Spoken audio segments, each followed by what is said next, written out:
सलाह ले पर संभल कर।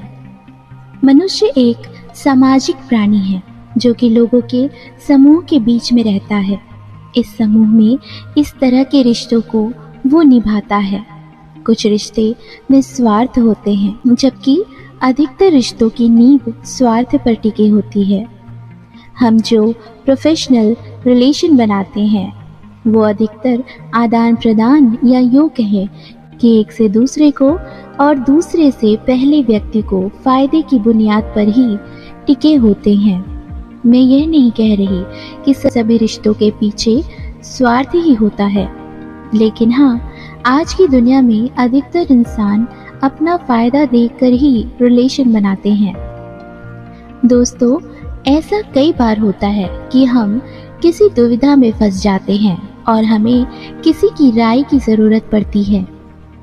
तब हम अपने आसपास के लोगों से उस बारे में सलाह मशवरा करते हैं कि हमें क्या करना चाहिए।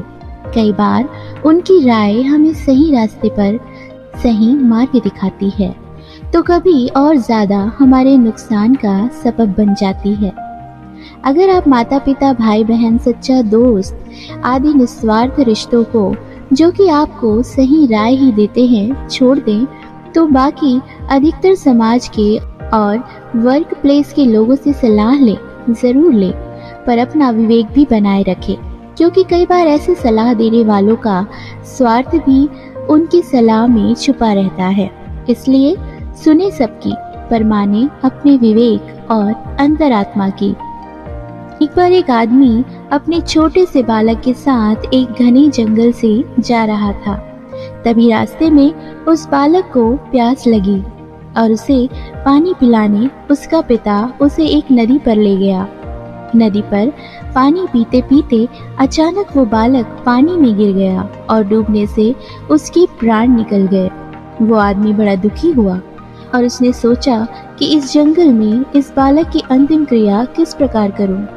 तभी उसका रोना सुनकर एक गिद्ध, सियार और नदी से एक कछुआ वहां आ गया और उस आदमी से सहानुभूति व्यक्त करने लगे।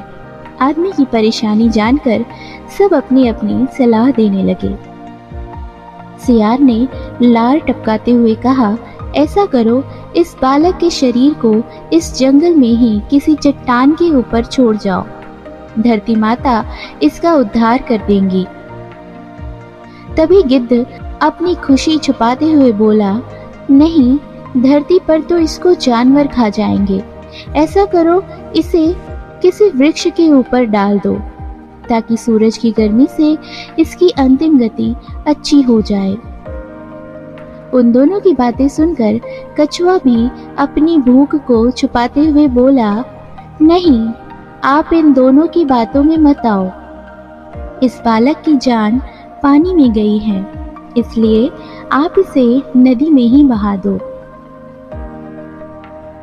और इसके बाद तीनों अपने अपने कहे अनुसार उस आदमी पर जोर डालने लगे।